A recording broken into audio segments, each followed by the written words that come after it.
ഈ June July മാസം മഴപ്പരുവാകുമ്പോൾ ഈ ഗൾഫിൽ നിന്നും അമേരിക്കയിൽ നിന്നും ഒക്കെ ആൾക്കാർ നാട്ടിൽ വരും. എന്തിനാണെന്നറിയാം? അവർ പുനലൂരോ അല്ലെങ്കിൽ കോട്ടയ്ക്കലോ എവിടെയും പോയി ഒരു 5 ദിവസം കിടന്ന് തിരുമും. അസുഖമൊന്നും ഉണ്ടായിട്ടല്ല, എന്നാൽ ആ തിരുമുകൊണ്ട് ഒരു ഭയങ്കര എനർജി, ശക്തി, ബലം കിട്ടും. എന്ന് പറഞ്ഞ പോലെ എനിക്ക് ഈ വർഷത്തിലൊരിക്കലിൽ ഇവിടെ വന്ന് ദൈവവചനം ശുശ്രൂഷിക്കുമ്പോൾ നിങ്ങൾക്ക് ലഭിക്കുന്നതിനേക്കാൾ കൂടുതൽ എനർജി, ശക്തി എനിക്ക് ലഭിക്കുന്നുണ്ട്.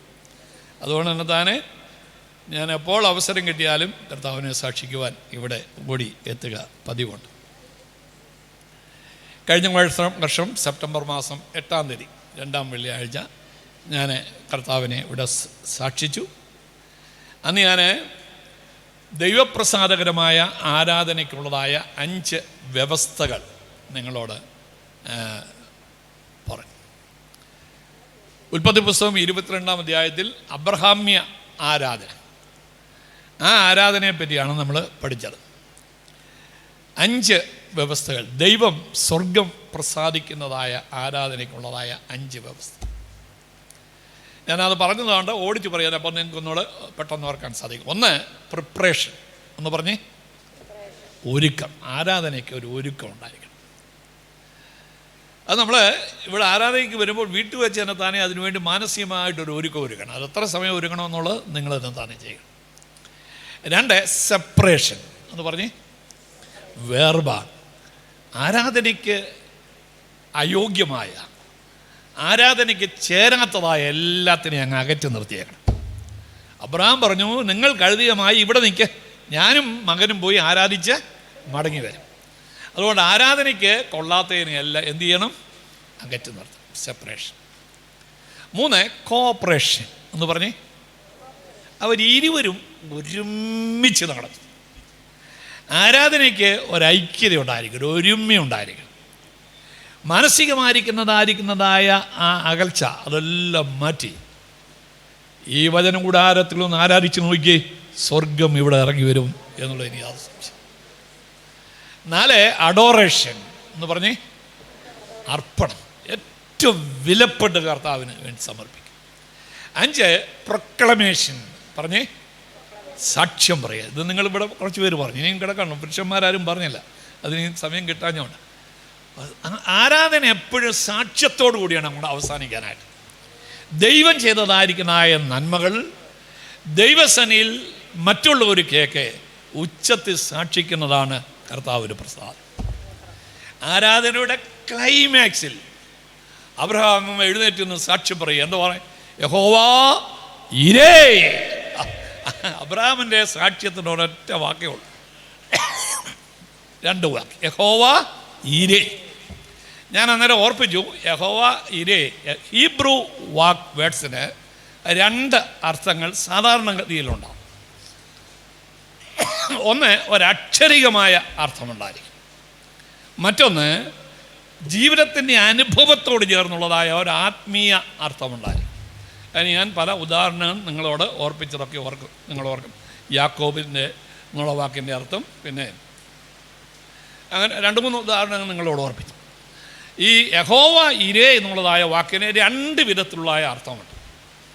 1, അബ്രഹാമിൻ്റെ ജീവിതത്തോട്, വിശ്വാസിയുടെ ജീവിതത്തോട് ചേർന്നുള്ളതായ ഒരാത്മീയാർത്ഥം. അതെന്തുവാ? യഹോവ കരുതുന്നവൻ. ഊരിൻ്റെ പ്രദേശത്ത് നിന്ന്, ഉപ്പുകടലിൻ്റെ തീരത്തുള്ള പുറം ലോകം അറിയപ്പെടാത്തതായ ഊരിൻ്റെ പ്രദേശത്ത് നിന്ന്, ആരാലും അറിയപ്പെടാത്തതായിരിക്കുന്നതായ അബ്രഹാമിനെ ദൈവം തമ്പുരാൻ വിളിച്ചു വേർതിരിച്ചു. അവനോട് പറഞ്ഞു, ഞാൻ നിന്നെ കാണിപ്പാനിരിക്കുന്ന ദേശത്തേക്ക് പുറപ്പെടുക. അതേത് ദേശമോ അറിയാൻ വയ്യ. ദൈവം കാണിക്കാനിരിക്കുന്ന ദേശത്തേക്ക് അബ്രഹാം ഇറങ്ങിത്തിരിക്കുക. നിങ്ങൾ ഓർക്കണം, ആ വിശ്വാസ യാത്രയിൽ ഒരുപാട് പ്രതികൂലങ്ങളുണ്ടായി, പരിശോധനകളുണ്ടായി, ക്ഷാമമുണ്ടായി, മരണത്തിൻ്റെ വക്രതയിൽ എത്തി. പ്രിയ ദൈവമേ, നിന്റെ ജീവിതത്തിൽ കഷ്ടത ഉണ്ടാകുമ്പോൾ, പ്രതികൂലമുണ്ടാകുമ്പോൾ, മരണകരമായിരിക്കുന്നതായ വിപത്തുകൾ ഉണ്ടാകുമ്പോൾ മറന്നു പോകരുത്, ദൈവത്തിന് നിന്നെപ്പറ്റി ഒരു ഉദ്ദേശമുണ്ട്. ഇന്നത്തെ വേദനയുടെ പിന്നിൽ തമ്പുരാൻ ഒരു മഹത്വം ഒളിപ്പിച്ചു വെച്ചിട്ടുണ്ട്. പ്രിയസിനെ, നീ ഇന്ന് അനുഭവിക്കുന്നതായ മോനെ ഓർത്ത് കരയുമ്പോൾ ഓർത്തോണം, ഒരു കാലത്ത് അവൻ ഈ സ്റ്റേജിൽ നിന്നുകൊണ്ട് ദൈവത്തെ മഹത്വപ്പെടുന്നതായ ഒരു കാലം അതിവിദൂരമല്ല. നീ വിശ്വസിച്ചുകൊണ്ട് ഏറ്റെടുക്ക്, ദൈവം അത് സാധിപ്പിച്ച് തരിക തന്നെ ചെയ്യും. ഞാനിപ്പോഴേ സഭയുടെ ഒരു മാസികക്കകത്ത് ഒരു മാസത്തെ പ്രതിദിന ധ്യാനം എഴുതുക. അത് ഉൽപ്പത്തി പുസ്തകം 37 മുതൽ 50 വരെയുള്ളതായ അധ്യായങ്ങൾ യോസഫിനെ പറ്റി എഴുതുക. അതങ്ങോട്ട് ധ്യാനിച്ച് വരുമ്പോൾ അപ്പൻ്റെ ഇഷ്ടപുത്രനായിരിക്കുന്നതായ യോസഫിനെ സഹോദരന്മാരുടെ ക്ഷേമം അന്വേഷിച്ച് വിടാനായിട്ട് പറഞ്ഞു വിട്ടു. പക്ഷേ ഈ സഹോദരന്മാർ എന്തെടുത്തു? അവനെ പൊട്ടക്കിണറ്റിലിട്ടു. അവനെ കൊല്ലണമെന്ന് ആഗ്രഹിച്ചു. പക്ഷേ യഹൂദ മധ്യസ്ഥ നിന്നുകൊണ്ട് കൊല്ലാതെ എത്ര കൊടുത്തു? 20 വെള്ളിക്കാശിന് അവൻ അടിമയായി വിറ്റു. ഇതൊക്കെ ഒരു വലിയ സ്വപ്നത്തിൻ്റെ പിൻപിലാണ് നടന്നതായിരിക്കുന്ന ചില അനുഭവങ്ങളാണ്. ഇവിടെ ഒന്നും യോസഫ് പതറിയില്ല. പൊത്തിപ്പേറിൻ്റെ ഭവനത്തിൽ ചെന്നപ്പോൾ ചെയ്യരുതാത്തതായിരിക്കുന്ന കുറ്റത്തിന് തെളിവ് സഹിതം ഒരു പെണ്ണുമ്പിള നിൽക്കുക. അതേണ്ട, കണ്ടോ? തെളിവ് കണ്ടോ? എൻ്റെ കൈ തെളിവുണ്ട്. എന്നെ പീഡിപ്പിക്കാൻ വന്ന എൻ്റെ തെളിവ് കയ്യിലും പിടിച്ച് പൊക്കി പിടിച്ചുകൊണ്ട് നിൽക്കുക. ചെയ്യത്തിടാത്തതായ കുറ്റത്തിന് കാരാഗ്രഹത്തിൽ പോയി. പ്രിയ ദൈവത്തിലെ, നിന്നെ ഉറ്റവരുടെ പേര് ഉപേക്ഷിക്കുമ്പോൾ, വേണ്ടപ്പെട്ടവരെ നിന്നെ തള്ളിക്കളയുമ്പോൾ, ചെയ്യരുതാത്തതായിരിക്കുന്ന കുറ്റത്തിന് നീ കാരാഗ്രഹത്തിൽ അടയ്ക്കപ്പെടുമ്പോൾ ഓർത്തോണം, നീ രാജ്യത്തെ രണ്ടാമനായി ദൈവം നിന്നെ ഉയർത്തുവാൻ വേണ്ടിയുള്ള പടികളാണ് എന്നുള്ള കാര്യം മറന്നു പോകരുത്. ദൈവം നിന്നെ ഉയർത്തും. വിളിച്ചവൻ വിശ്വസ്തനാണ്. ഉറപ്പുണ്ട്. സ്തോത്രം പറ. വിളിച്ച ദൈവം വിശ്വസ്തൻ. അതുകൊണ്ട് തൻ്റെ ജീവിതത്തിൻ്റെ പന്താവിലേക്ക് തിരിഞ്ഞു നോക്കി അബ്രഹാം ഉറക്കെ വിളിച്ചു പോയി, യഹോവേ, എന്നെ കരുതുന്ന ദൈവം, എന്നെ കരുതുന്ന ദൈവം, എന്നെ കരുതുന്ന ദൈവം. വിശ്വാസമുണ്ടെങ്കിൽ, ഉറപ്പുണ്ടെങ്കിൽ കരങ്ങൾ ഉയർത്തി ഉച്ചത്തിൽ ഹല്ലേലൂയ പറ, എന്നെ കരുതുന്നു. അതിൻ്റെ രണ്ടാമത്തെ അർത്ഥം, ഭാവിയിലേക്ക് നോക്കി അബ്രഹാം യഹോവ ഇരേ എന്നുള്ളതിൻ്റെ സാക്ഷ്യത്തിൻ്റെ അർത്ഥം പറയുക. എന്തോ യഹോവ ഇരേൻ്റെ അടുത്ത സാക്ഷ്യം 22-ാം അധ്യായത്തിൻ്റെ 14-ാമത്തെ വാക്യം ഒന്ന് വായിച്ചേ. ഉൽപ്പത്തി 22:14. അബ്രഹാം ആ സ്ഥലത്തിന് യഹോവ ഇരേ എന്ന് പേരിട്ടു. യഹോവയുടെ പർവ്വതത്തിൽ അവൻ പ്രത്യക്ഷനാകുമെന്ന്. യഹോവയുടെ പർവ്വതത്തിൽ അവൻ പ്രത്യക്ഷനാകും. അപ്പൊ യഹോവ ഇരേൻ്റെ ആത്മീയ അർത്ഥം യഹോവ കരുതുന്നവൻ. അതിൻ്റെ അക്ഷരികമായ അർത്ഥം യഹോവയുടെ പർവ്വതത്തിൽ അവൻ പ്രത്യക്ഷനാകും. അബ്രഹാമേ, ആരാ അവൻ? അബ്രഹാം നെഞ്ചത്ത് കണ്ടി പറയാ, എൻ്റെ മകൻ. ആരാ അബ്രഹാമിൻ്റെ മകൻ? ആരാ അബ്രഹാമിൻ്റെ മകൻ? ഇപ്പോൾ അബ്രഹാമിൻ്റെ മകൻ ആരാ? ഇസ്ഹാക്കിനെ കൊടുത്തില്ല, ദൈവത്തിന് കൊടുത്തില്ലയോ? യാഗകൂടത്തിൽ യാഗം അർപ്പിച്ചോ? ഇസ്ഹാക്കിനെ യാഗം അർപ്പിച്ചോ ഇല്ലയോ? എല്ലാവരും ഇങ്ങനെ, ഇസ്ഹാക്കിനെ യാഗം അർപ്പിച്ചോ ഇല്ലയോ? അർപ്പിച്ചു. എബ്രായലേഖന കർത്താവിന് എടുത്തു പറയുന്നു, വിശ്വാസത്താൽ അബ്രഹാം ഇസ്ഹാക്കിനെ യാഗം അർപ്പിച്ചു. ആ കത്തി നോക്കിയത് അഭിനയമല്ല. ഇന്ന് ക്രിസ്ത്യാനികളെ പറ്റിയ ഒരുപാട് അഭിനയങ്ങളുണ്ട്. അക്ഷരികമായി വെട്ടുകയായിരുന്നു. അവൻ്റെ ഹൃദയത്തിനകത്ത് യാഗം നടന്നതിൻ്റെ പ്രതിഫലമായിരുന്നു ആ വെട്ടൽ. ആ സ്വർഗം അംഗീകരിച്ചു. ഹല്ലേലൂയ. ഇന്ന് രാത്രിയിൽ, ഇന്ന് പകൽക്കാലം ഞാനൊരു കാര്യം പറയും. നീ ആത്മാർത്ഥമായി ദൈവത്തിന് എന്തെങ്കിലും അർപ്പിച്ചാൽ ദൈവം നിനക്ക് കടക്കാരനായി തീരുകയില്ല. അതിൻ്റെ ഏറ്റവും ബെസ്റ്റായിട്ടുള്ള മടക്കി തരും. സ്തോത്രം പറഞ്ഞില്ല. അബ്രഹാം തൻ്റെ ഏകമകനായ ഇസ്ഹാക്കിനെ ദൈവത്തിന് വേണ്ടി സമർപ്പിച്ചപ്പോൾ ദൈവം എന്ത് ചെയ്തറിയാമോ? തൻ്റെ മകനായ യേശുക്രിസ്തുവിനെ അബ്രഹാമിന് തിരികെ കൊടുത്തു. Yes or no? ഇപ്പോൾ അബ്രഹാമിൻ്റെ മകൻ ആരാ? നിങ്ങളെല്ലാം ഇങ്ങനെ സംശയിച്ചു. നിങ്ങളെല്ലാവരും സംശയം. അബ്രഹാമിൻ്റെ മകൻ ആരാ? ഉൽപ്പത്തി മത്തായിയുടെ സുവിശേഷം 1-ാം അധ്യായത്തിൻ്റെ 1-ാമത്തെ വാക്യം വായിക്കും. മത്തായിയുടെ സുവിശേഷം 1-ാം അധ്യായത്തിൻ്റെ 1-ാമത്തെ വാക്യം. അബ്രഹാമിന്റെ പുത്രനായ ദാവീദിന്റെ പുത്രനായ യേശുക്രിസ്തുവിന്റെ വംശാവലി. അപ്പോൾ അബ്രഹാമിന്റെ പുത്രനാരാ? യേശുക്രിസ്തു. യേശുക്രിസ്തു. ഇനി ഗലാത്യ ലേഖനം 3-ാം അധ്യായത്തിലെ 16-ാമത്തെ വാക്യം കുറച്ചുകൂടെ വ്യക്തമായി പൗലോസ് പറയുന്നുണ്ട്. ഒന്നെടുത്ത് ഗലാത്യ ലേഖനം 3-ാം അധ്യായത്തിലെ 16-ാമത്തെ വാക്യം.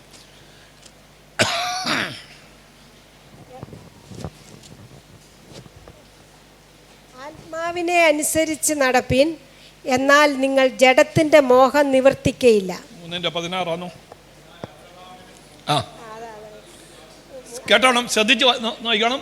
എന്നാൽ അബ്രഹാമിനും അവന്റെ സന്തതിക്കും, സന്തതികൾക്കെന്നല്ല പിന്നെ അവന്റെ സന്തതിക്കും വാഗ്ദത്തങ്ങൾ ലഭിച്ചു. ഇനി ആ സന്തതി ഏതാണെന്ന് താഴെ പറയുന്നു. സന്തതികൾക്കും എന്ന അനേകരെ കുറിച്ചല്ല, നിന്റെ സന്തതിക്കുമെന്ന് ഏകനെ കുറിച്ചത്രേ പറയുന്നത്. അത് ക്രിസ്തു തന്നെ. ക്രിസ്തു തന്നെ. ഒരു സ്തോത്രം ഒന്ന് പറയുന്നത്. ഹല്ലേലൂയ. ദൈവത്തിന് വേണ്ടി നീ സമർപ്പിച്ചിട്ടുണ്ടെങ്കിൽ ദൈവം ഇരട്ടി പ്രതിഫലമായി മടക്കി തരും.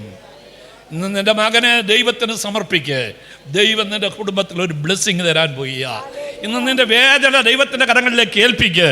ദൈവം നിനക്ക് സൗഖ്യം തരാൻ പോവുകയാണ്. ഇന്ന് നിന്റെ കടഭാരം ദൈവത്തിൻ്റെ കരങ്ങളിലേക്ക് ഏൽപ്പിക്ക്. ദൈവം നിനക്ക് സമാധാനം തരാനായിട്ട് പോവുക. അതുകൊണ്ട് ആരാധനയുടെ ക്ലൈമാക്സിൽ നീ ദൈവത്തിൻ്റെ കരങ്ങളിലേക്ക് ഏൽപ്പിച്ചാൽ ദൈവം അത് ഇരട്ടിയായി മടക്കി തരും എന്നുള്ളതിന് യാതൊരു സംശയമില്ല.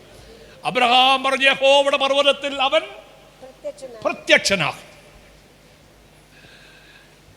ഭാവിയെ നോക്കിക്കൊണ്ട് യേശുക്രിസ്തുവിൻ്റെ 3 പ്രത്യക്ഷതകളെപ്പറ്റി അബ്രഹാം ആ മോറിയയുടെ നെറുകയുന്നുകൊണ്ട് ഉറക്കെ വിളിച്ചു പറയും. മനുഷ്യന് ഒരിക്കലും പരിഹരിക്കാൻ കഴിയാത്തതായ 3 പ്രശ്നങ്ങളുണ്ട്. ഒന്ന് പാപം. പാപത്തിന് മനുഷ്യൻ്റെ കയ്യിൽ പരിഹാരമില്ല. 2 മരണം. മരണത്തിന് മനുഷ്യൻ്റെ കയ്യിൽ പരിഹാരമില്ല. 3 ന്യായവിധി. ന്യായവിധിക്ക് മനുഷ്യൻ്റെ കാര്യങ്ങളിൽ പരിഹാരമില്ല. എന്നാൽ മനുഷ്യനാൽ അസാധ്യമായ ഈ 3 പ്രശ്നങ്ങൾക്ക് പരിഹാരം വരുത്തുവാൻ വേണ്ടി ദൈവം ഭാവിയിൽ പ്രത്യക്ഷപ്പെടുന്നതായ പ്രത്യക്ഷത ആരാധനയിൽ ഒരു വെളിപ്പാടായി അബ്രഹാമിന് കണ്ടു. അപ്പോൾ ആരാധനയിൽ നീ ആത്മാർത്ഥമായി ദൈവകരങ്ങളിലേക്ക് സമർപ്പിച്ചാൽ ഒരു വലിയ വെളിപ്പാട് നിനക്ക് കാണാനായിട്ട് സാധിക്കും. ചുമ്മാ ഒന്ന് കൈയടിച്ച് പാടി സ്തോത്രം പറഞ്ഞു പോകാതെ ദൈവികമായിരിക്കുന്ന വെളിപ്പാടോടുകൂടി മടങ്ങിപ്പോകുവാൻ ദൈവം ഈ വചന കൂടാരത്തിൽ ഇരിക്കുന്ന ജനത്തിന് സഹായിക്കട്ടെ എന്ന് ഞാൻ ആത്മാർത്ഥമായി പ്രാർത്ഥിക്കുക. അപ്പോൾ യേശുക്രിസ്തുവിൻ്റെ 3 പ്രത്യക്ഷത എബ്രായ ലേഖനത്തിൽ അത് പൗലോസ് അപ്പോസ്തലൻ വളരെ വ്യക്തമായിട്ട് പറയുന്നുണ്ട്. എടുത്ത് എബ്രായ ലേഖനം 9-ാം അധ്യായം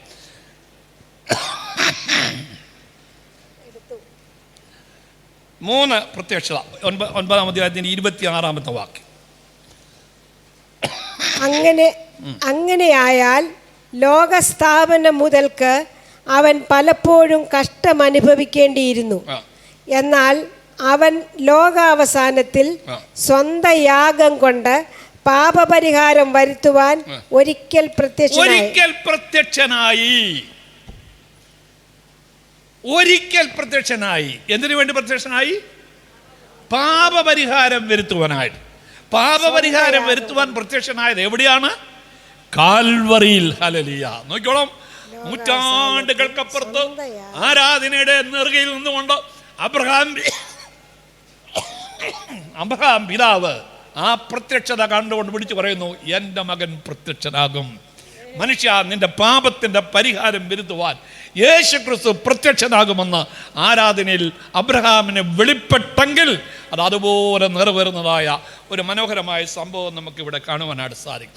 യേശുക്രിസ്തുവിൻ്റെ കാൽവറിയിലെ മരണം മനുഷ്യവർഗത്തിൻ്റെ പാപത്തിൻ്റെ പരിഹാരാർത്ഥമുള്ളതായ ഒരു മരണമായിരുന്നു. ഇനി പാപത്തിൻ്റെ പരിഹാരാർത്ഥം ഒരു യാഗം മനുഷ്യൻ അർപ്പിക്കേണ്ട ആവശ്യമില്ല. അത് ആണ്ടുതോറും അർപ്പിക്കണമായിരുന്നു. ആണ്ടുതോറും അർപ്പിക്കുന്നതായ ആ യാഗത്തിൽ നിന്ന് മോചനം കൊടുത്ത് ഒരിക്കലായി അർപ്പിച്ചു. അതാരും അർപ്പിച്ചു? പിതാവാം ദൈവം തൻ്റെ പുത്രനെ അയച്ച് കാൽവറിയുടെ തൂണിൽ തൻ്റെ ദേഹമെന്ന തിരശ്ശീല ചിന്തിക്കൊണ്ട് ഒരു പുതിയ യാഗം അർപ്പിച്ചു. അത് നമ്മൾ വിശ്വസിക്കും. ഹല്ലേലൂയ. റോമാലേഖനം ഒരുത്തൻ എന്നോട് ചോദിച്ചു, 2000 വർഷങ്ങൾക്ക് മുന്നമേ കാൽവറിയിൽ മരിച്ചതായിരിക്കുന്ന യേശുക്രിസ്തുവിൻ്റെ യാഗം 2024 ജീവിക്കുന്നതായ ഇന്ന് ജീവിക്കുന്നതായ എനിക്ക് നിങ്ങൾക്ക് എങ്ങനെ സംഗതമായി തീരും? നല്ല ചോദ്യമാണ് അല്ലേ? 2000 വർഷങ്ങൾക്ക് മുന്നേ കാൽവറിയിൽ യേശുക്രിസ്തു മരിക്കുമ്പോൾ യേശുക്രിസ്തു മാത്രമായിരുന്നു അന്നാ മരിച്ചത്? ആയിരുന്നോ? കാൽവറിയിൽ യേശു മരിക്കുമ്പോൾ യേശു മാത്രമേ അന്ന് മരിച്ചുള്ളൂ അവിടെ.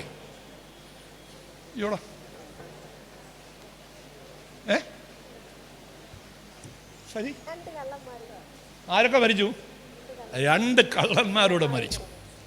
അപ്പം ആ 2 കള്ളന്മാരുടെ മരണം മനുഷ്യന് യാതൊരു പ്രയോജനമില്ലാത്തപ്പോൾ യേശുക്രിസ്തുവിൻ്റെ മരണം മാത്രം മനുഷ്യൻ എങ്ങനെ പ്രയോജനം ചെയ്യും?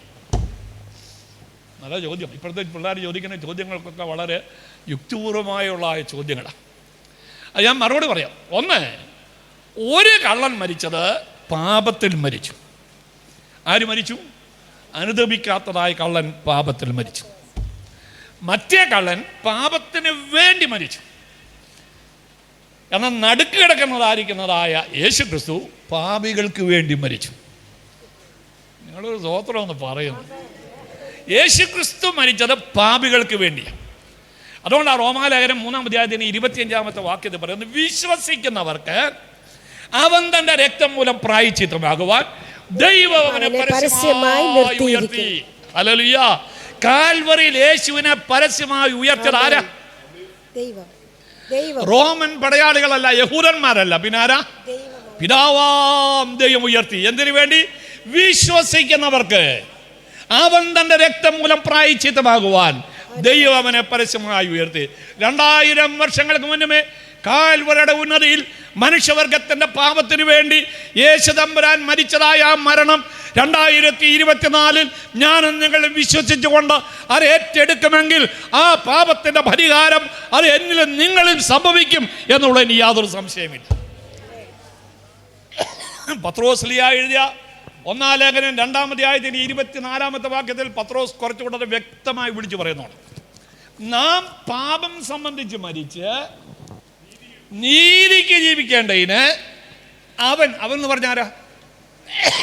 യേശു കർത്താവ് നമ്മുടെ പാപങ്ങളെ വഹിച്ചുകൊണ്ട് ക്രൂശന്മേൽ കയറി. Praise the Lord. അപ്പോൾ എന്തിനു വേണ്ടി യേശു മരിച്ചു? ഞാനും നിങ്ങളും പാപ നിമിത്തം മരിക്കേണ്ടവരാണ്. അങ്ങനെ മരിക്കേണ്ടതായി എൻ്റെയും നിങ്ങളുടെ പാപം ആരേറ്റെടുത്തു? യേശു കർത്താവ് ഏറ്റെടുത്തുകൊണ്ട് ക്രൂശിൽ മരിച്ചു. ഇപ്പോൾ എനിക്ക് പറയാൻ സാധിക്കും, ഞാനെന്ന് ജീവിക്കുന്നത് എൻ്റെ യേശു എനിക്ക് പകരമായി മരിച്ചത് കൊണ്ട്. സ്തോത്രം പറ. അതിൻ്റെ അടുത്ത വാക്യം, അവൻ്റെ അടിപ്പിണരുകളാൽ നമുക്ക് സൗഖ്യം വരും എന്നല്ല, വന്നിരിക്കുന്നു. അങ്ങനെയാണെങ്കിൽ ഇന്ന് രോഗത്തോടുകൂടി ആരും മടങ്ങിപ്പോകരുത്. ഹല്ലേലൂയ. പ്രിയമുള്ളവരെ, സാറാബുകൾ 2 ചിറക് കൊണ്ട് പാദം മൂടി, 2 ചിറക് കൊണ്ട് മുഖം മൂടി, 2 ചിറക് കൊണ്ട് പറന്ന് സൈന്യങ്ങളുടെ യഹോവ പരിശുദ്ധൻ പരിശുദ്ധൻ പരിശുദ്ധൻ എന്ന് രാപകൽ ആരാധിക്കപ്പെടുന്ന ആരാധനയുടെ കേന്ദ്രമായ യേശു കർത്താവ് മനുഷ്യവർഗത്തിൻ്റെ പാപത്തിൻ്റെ പരിഹാരാർത്ഥം ഒരു മനുഷ്യഭ്രൂണമായി ഈ പാപഭംഗരമായ ഭൂമിയിലേക്ക് ഇറങ്ങി വന്ന് സാധാരണക്കാരിയായ ഒരു കന്യയുടെ ഗർഭപാത്രത്തെ ചുരുങ്ങിക്കൊടുത്ത് ഒരു മനുഷ്യ ശിശുവായി ജനിച്ച് 33.5 വർഷക്കാലം ഈ ഭൂമിയിൽ മനുഷ്യനായി പൂർണ്ണ മനുഷ്യൻ എങ്ങനെ ജീവിക്കണമെന്നുള്ളതിന് ഏറ്റവും മകുടമായ മാതൃകാ ജീവിതം ജീവിച്ച് കാണിച്ചു തന്ന് ദൈവരാജ്യത്തേക്കുള്ള വഴി പറഞ്ഞു തന്ന് അതിനാവശ്യമായ ചട്ടങ്ങളും പ്രമാണങ്ങളും ഉപദേശിച്ചു തന്ന് ഹല്ലേലൂയ അവസാനം മനുഷ്യവർഗത്തിൻ്റെ പാപത്തിൻ്റെ ശിക്ഷയായ മരണം സ്വമനസാൽ സ്വന്തം ശരീരത്തിൽ ഏറ്റുവാങ്ങി മരിക്കുവാനുള്ള അർഹത നേടി ഹല്ലേലൂയ പീലാത്തോസിന്റെ കൽത്തളം മുതൽ കാൽവരി വരെ ഭാരമേറിയതായ മരക്കുരിശുമേന്തിക്കൊണ്ട് അനവധി പീഡാസഹനങ്ങളിൽ കൂടി ശിരസിൽ മുൾക്കിലും തടിച്ച് ശരീരം മുഴുവൻ അടിച്ച് തകർക്കപ്പെട്ട് രക്തം വാർന്നൊലിപ്പിച്ച് ക്ഷീണിച്ച് തളർന്ന് അവശനായി വാലിന്യം വീണും എഴുന്നേറ്റും കാൽവറിയിലേക്ക് കടന്നടകൊണ്ടതായ നസറേയനായ യേശുവേ, ഞങ്ങൾ അങ്ങയെ ആരാധിക്കുന്നു, ഞങ്ങൾ അങ്ങയെ ആരാധിക്കുന്നു. ഇന്ന് രാത്രികാലം ആ കാഴ്ച നമ്മുടെ ഹൃദയത്തിൻ്റെ കണ്ണുകൾ കൊണ്ട് കണ്ട് ആത്മാർത്ഥമായി നമുക്ക് അവനെ ഒന്ന് ആരാധിക്കാം. യേശുവേ, എൻ്റെ പാപത്തിൻ്റെ ശിക്ഷയാണല്ലോ നീ ഏറ്റെടുത്തത്. ഹല്ലേലൂയ. അവസാനത്തോട് രക്തവും എനിക്ക് വേണ്ടി അവൻ ഊറ്റിത്തന്നു, നിങ്ങൾക്ക് വേണ്ടി അവൻ ഊറ്റിത്തന്നു, നമുക്ക് വേണ്ടി അവൻ ഊറ്റിത്തന്നു. അവൻ ചെയ്യേണ്ട രക്ഷണ വേല വിജയകരമായി പൂർത്തീകരിച്ചതിന് ശേഷം ആ കാൽവരിയിൽ കടന്നുകൊണ്ട് വിജയാഹ്ലാദത്തോടുകൂടി ഉച്ചത്തിൽ വിളിച്ചു പറഞ്ഞു, തെറ്റലശായി സകലതും നിവൃത്തിയായി. മനുഷ്യനെ രക്ഷിക്കേണ്ടതിന് മനുഷ്യനെ സാധിക്കാത്തപ്പോൾ അവനെ രക്ഷിക്കേണ്ടതിന് സ്വർഗം ചെയ്യേണ്ടതെല്ലാം ചെയ്തു കഴിഞ്ഞു എന്ന് മാത്രമല്ല, തിരുവെഴുത്ത് പ്രകാരം 3-ാം ദിവസം അവൻ ഉയർത്തെഴുന്നേറ്റ് ഇന്ന് സ്വർഗത്തിൽ പിതാവിന്റെ വലത്ത് ഭാഗത്തിരുന്ന് എന്ത് ചെയ്യുന്നു? ആർക്ക് വേണ്ടി? നമുക്ക് വേണ്ടി പക്ഷപാതത്തിൽ. ഹല്ലേലൂയ. പ്രിയമുള്ളവരെ, ഇന്ന് രാത്രിയിൽ, ഇന്ന് പകൽക്കാലം ഞാൻ നിങ്ങളും അത് ആരാധിച്ചാട്ട്, നമ്മളതൊന്ന് അയവിറക്കിക്കാട്ട്. യേശു എനിക്ക് വേണ്ടി മരിച്ചു. നീ വിശ്വസിക്കുന്നെങ്കിൽ ആ ഇരിക്കുന്ന ഇരിപ്പിക്കുന്നുണ്ട്. ഇപ്പോൾ നിന്റെ മനസ്സിനെ അലട്ടുന്ന ഭാരം, ചിന്ത, ആശങ്കകൾ, ആകുല ചിന്തകൾ ആ ക്രൂശിൻ്റെ ചുള്ളിലേക്ക് നീ അർപ്പിക്കുക. അതെന്തു തന്നെയുമായിക്കൊള്ളട്ടെ. യേശുവിനെ മനസ്സിലാക്കാൻ കഴിയാത്തൊരൊറ്റ വേദനയുമില്ല. യേശുവിനെ പരിഹരിക്കാൻ കഴിയാത്തൊരൊറ്റ പ്രശ്നവുമില്ല. യേശുവിനെ പൊക്കിയെടുക്കാൻ കഴിയാത്തതായ ഒരൊറ്റ ആഴവുമില്ല. യേശുവിനെ സഹായിക്കാൻ കഴിയാത്ത ഒരൊറ്റ വ്യക്തിയുമില്ല. ഇപ്പോൾ നിന്റെ മനസ്സിനെ അലട്ടുന്ന ഭാരം അതെന്തുമായിക്കൊള്ളട്ടെ, ആ യേശുവിൻ്റെ പാദപീഠത്തിലേക്ക്, ആ ക്രൂശിൻ്റെ ചുവട്ടിലേക്ക് നീ ഏൽപ്പിച്ചു കൊടുക്ക്. ഹല്ലേലൂയ. നിന്റെ മകനെ യേശുവിൻ്റെ കരങ്ങളിലേക്ക് ഏൽപ്പിച്ചു കൊടുക്ക്. നിന്റെ ജീവിത പങ്കാളിയെ യേശുവിൻ്റെ കരങ്ങളിലേക്ക് ഏൽപ്പിച്ചു കൊടുക്ക്. കുഞ്ഞുങ്ങളില്ലാതെ ഭാരപ്പെടുന്നവർ ആ വര യേശുവിൻ്റെ പക്കലേക്കൊന്ന് ഏൽപ്പിച്ചു കൊടുക്ക്. ഇന്ന് പകൽക്കാലം ദൈവത്തിൻ്റെ സൗഖ്യമാക്കുന്ന ശക്തി ഈ മൺകൂടാരത്തിൽ, ഈ വചനകൂടാരത്തിൽ വ്യാപരിച്ചു കൊണ്ടിരിക്കുന്നു. നീ ഏറ്റെടുക്ക്, നീ ഏറ്റെടുക്ക്. ഇന്ന് സൗഖ്യത്തോടുകൂടി മടങ്ങിപ്പോകൂ. യേശു നിന്നെ സൗഖ്യമാക്കിയാണ്. യേശു നിന്നെ വിടുവിക്കുകയാണ്. നിന്റെ കുടുംബത്തിന്റെ കെട്ടുകൾ അവൻ പൊട്ടുകയാണ്. ഹല്ലേലൂയ. സാത്താൻ ബന്ധിച്ചതായിരിക്കുന്ന ബന്ധനം, ഈ ഭൂമിയിൽ ആർക്കും അഴിക്കുവാൻ കഴിയാത്തതായ ബന്ധനം ഇന്ന്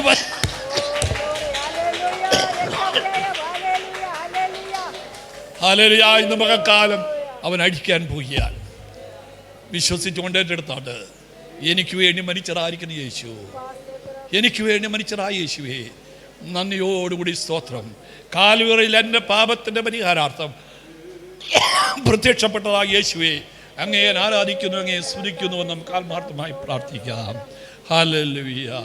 എൻ പേർക്കേശു മരിച്ചു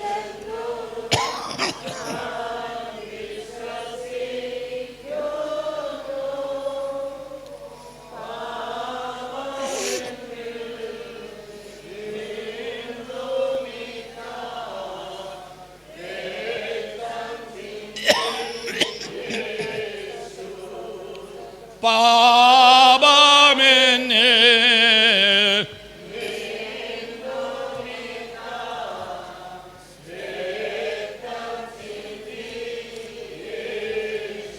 എൻ പേർക്ക് യേശു മരിച്ചെന്ന് വിശ്വസിക്കുന്നവരെന്ന് കരം ഉയർത്തിക്കേ. ആ കരം ചങ്ങിൻ്റെ പുറത്തോടൊന്ന് വെച്ച്, കർത്താവേ, നീ എനിക്ക് വേണ്ടി മരിച്ചു എന്ന് ഞാൻ വിശ്വസിക്കുന്നു. ഞാൻ മരിക്കേണ്ട സ്ഥലത്ത് എനിക്ക് പകരമായി നീ മരിച്ചു എന്ന് ഞാൻ വിശ്വസിക്കുന്നു. പറ, വാഗവണ്ട് ഏറ്റു പറ, കർത്താവെ ഞാനത് വിശ്വസിക്കുന്നു. ഹല്ലേലൂയ. അവൻ്റെ അടിപ്പിണരുകളാൽ എനിക്ക് സൗഖ്യം പ്രാപിച്ചെങ്കിൽ ഇന്ന് പകൽക്കാലം ഞാൻ സൗഖ്യത്തോടെ മടങ്ങിപ്പോകട്ടെ, വിടുതൽ പ്രാപിച്ച് മടങ്ങിപ്പോകട്ടെ.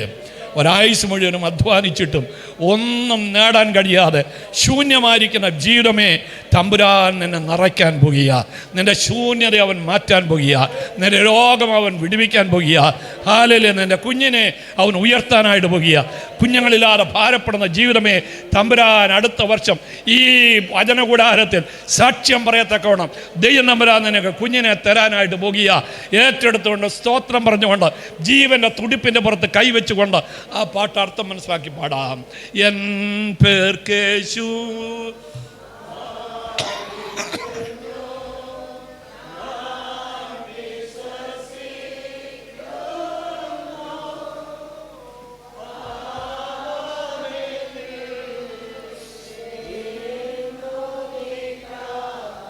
രക്തം പാപമെന്നിൽ നിന്നു നീക്കാൻ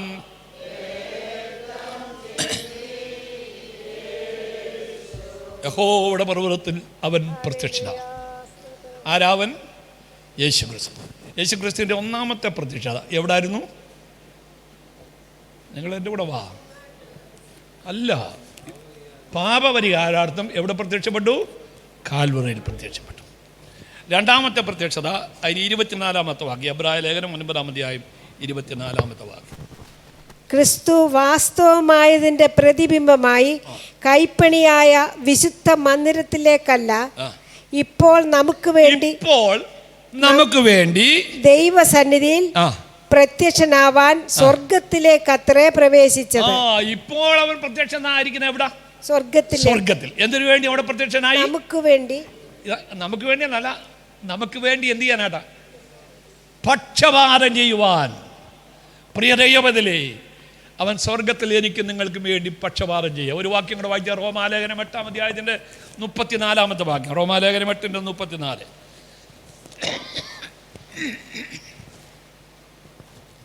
റോമർ 8:34. ക്രിസ്തുയേശു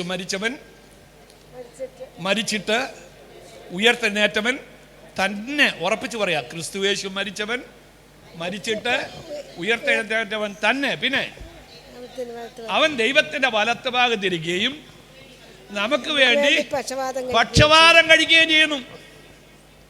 തമ്പുരാൻ പക്ഷപാതം കഴിക്കുന്നത് കൊണ്ടല്ലേ ഇന്ന് ഈ വചന കൂടാരത്തെ ജീവനോടുകൂടി നമ്മൾ ഇരിക്കുന്നത്? എത്രയോ അപകടങ്ങൾ നമ്മൾ പിടിച്ചു. നമ്മൾ ഈ ട്രെയിനിൻ്റെ വാതിക്കെ പോയി നിന്നത്.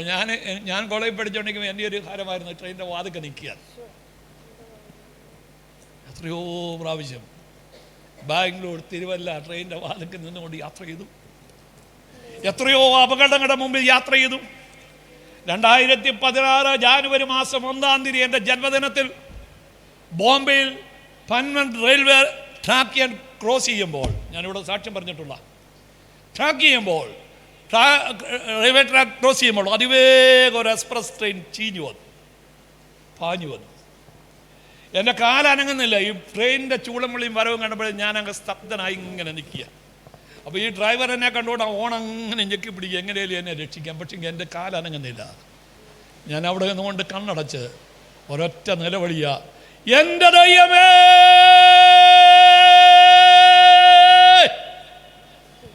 എൻ്റെ ദൈവമേ എന്നുള്ളതായി വിളി അവസാനിക്കുന്നതിന് മുന്നമേ ആരോ എന്നെ ആ ട്രാക്കിൽ നിന്ന് പൊക്കിയെടുത്ത് ഒരൊറ്റ ഏറ് ഞാൻ മുട്ടുകുത്തി അപ്പുറത്തി എന്ന് വീണു.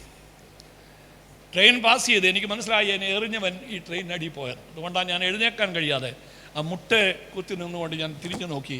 ആ റെയിൽവേ ട്രാക്കിൽ ആരെങ്കിലും ഉണ്ടോ? ആരുമില്ല. ഞാൻ എഴുന്നേറ്റ് നോക്കി, അങ്ങോട്ടും ഇങ്ങോട്ടും നോക്കി, ആരെങ്കിലും ഉണ്ടോ? ഇല്ല. പാളത്തിന് നടുക്ക് വന്ന് നോക്കി, ആരെങ്കിലും ഉണ്ടോ? ഇല്ല. അങ്ങനെയാണെങ്കിൽ ആ പ്രഭാത വേളയിൽ നീ എടുത്തെറിഞ്ഞത് ആരാ? എന്നെ ആരാ എടുത്തെറിഞ്ഞത്?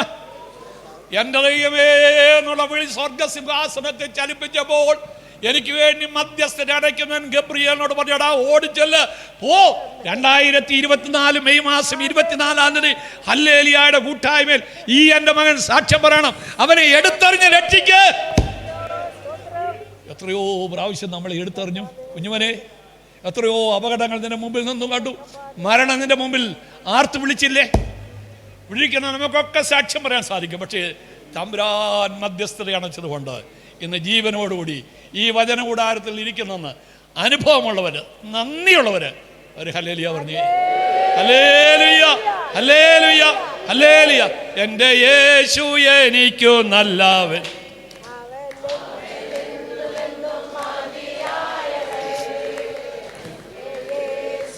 എനിക്കോ നല്ലവൻ, അവനെന്നുമെന്നും രോഗത്തിൽ വൻ പ്രയാസങ്ങളിൽ ആപത്തെ രോഗത്തിൽ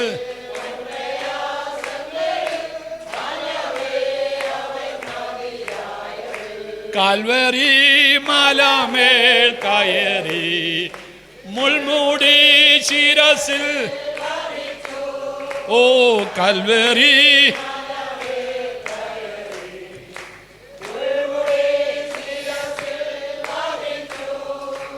എൻ്റെ വേദന സർവവും നീക്കി എന്നിൽ ഗ്ലോറി ഹല്ലേലൂയ. എൻ്റെ വേദന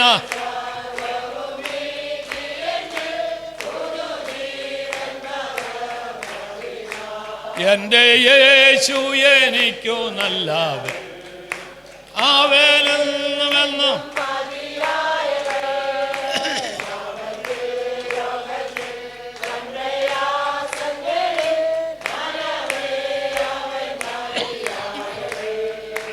ആപത്തെ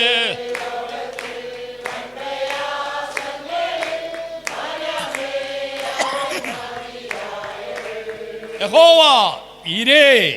അർത്ഥം യഹോവയുടെ പർവ്വതത്തിൽ അവൻ പ്രത്യക്ഷ. 3 പ്രത്യക്ഷത. 1 കാൽവറിയിൽ എൻ്റെയും നിങ്ങളുടെയും പാപത്തിൻ്റെ പരിഹാരാർത്ഥം. 2 സ്വർഗത്തിൽ പിതാവിൻ്റെ വലത്തുഭാഗത്തിരുന്ന് എനിക്ക് വേണ്ടി നമുക്ക് വേണ്ടി പക്ഷപാതം ചെയ്തു. 3-ാമത്തെ പ്രത്യക്ഷത 28-ാമത്തെ വാക്യം.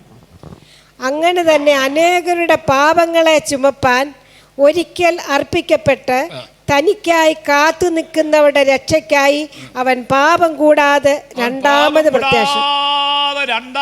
പ്രത്യക്ഷനാകും. അത് ഭാവി കാലത്ത് നടക്കുന്ന കാര്യമാണ്.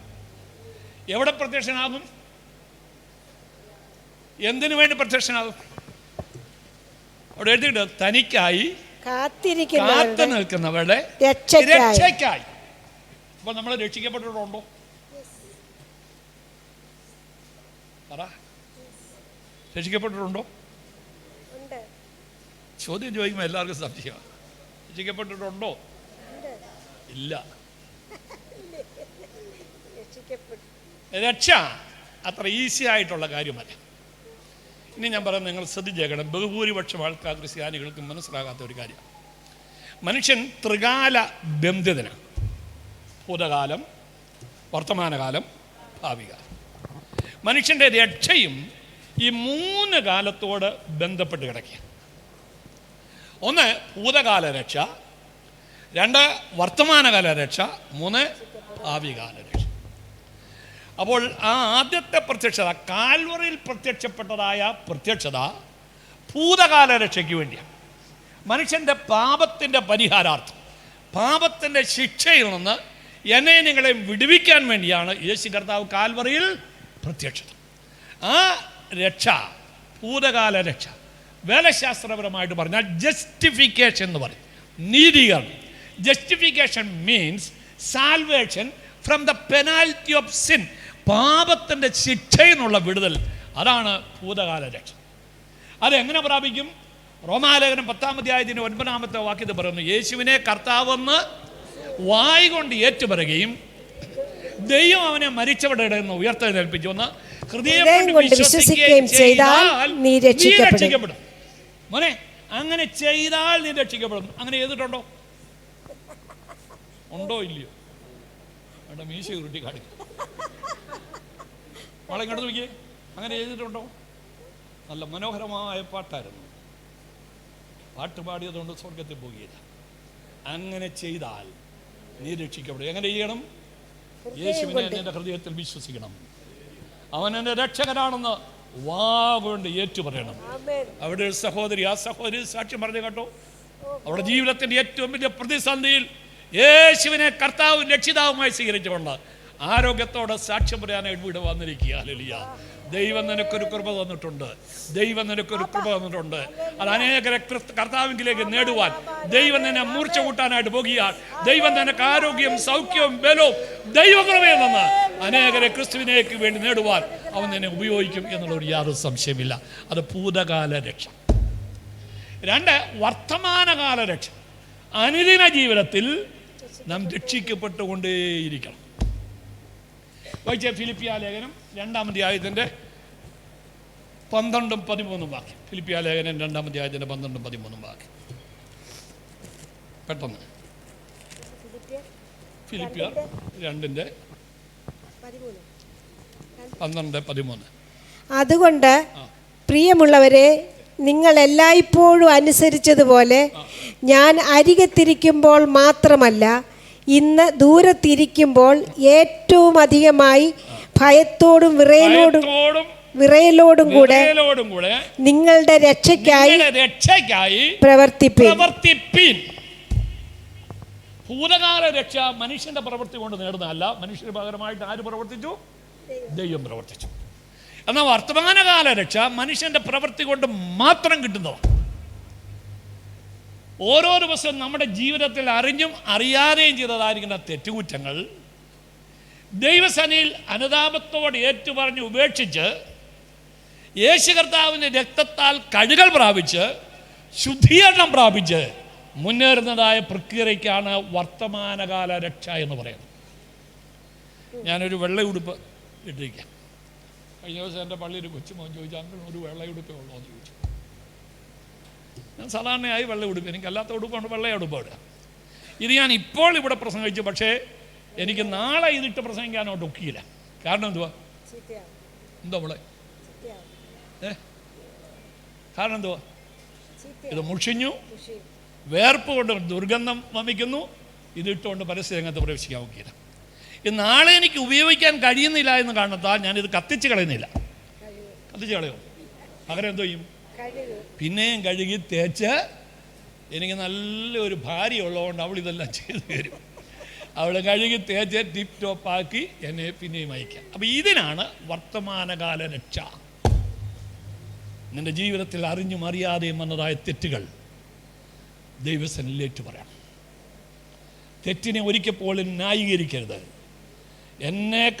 അതിനേക്കാൾ വലിയ തെറ്റ് അച്ചമ്മൻ ചെയ്തെന്ന് പറയരുത്, തിരുമേനി ചെയ്തെന്ന് പറയരുത്, ആ ഉപദേശം ചെയ്തെന്ന് പറയരുത്. അതൊന്നും പറയാൻ നിനക്ക് അവകാശമില്ല. നിന്റെ തെറ്റ് നീ അംഗീകരിക്കണം. അവൻ്റെ പുത്രനായ യേശുവിൻ്റെ രക്തം സകല പാപവും പോക്കി നമ്മെ ശുദ്ധീകരിക്കുന്നു. ആ ശുദ്ധീകരണം പ്രാപിച്ച് മുന്നേറുന്നതായ പ്രക്രിയയ്ക്കാണ് എന്താ പറയുന്നത്? വർത്തമാനകാല രക്ഷ. ഭൂതകാല രക്ഷ, വർത്തമാനകാല രക്ഷ, പിന്നെന്തുവാ? ഭാവികാല. അതാണ് ഈ എബ്രായ ലേഖനം 9-ാം അധ്യായത്തിൻ്റെ. അതിന് നമ്മൾ നേടാൻ പോകുന്നേ ഉള്ളൂ. ഒന്നുകൂടെ വായിച്ച് എബ്രായർ 9:28. അങ്ങനെ തന്നെ അനേകരുടെ പാപങ്ങളെ ചുമപ്പാൻ ഒരിക്കൽ അർപ്പിക്കപ്പെട്ട് തനിക്കായി കാത്തു നിൽക്കുന്നവരുടെ രക്ഷയ്ക്കായി അവൻ പാപം കൂടാതെ രണ്ടാമത് പ്രത്യക്ഷനാകും. ഹല്ലേലൂയ. അവന്റെ അപ്രത്യക്ഷതയിലാണ് എൻ്റെ രക്ഷ പൂർത്തീകരിക്കപ്പെടുന്നത്.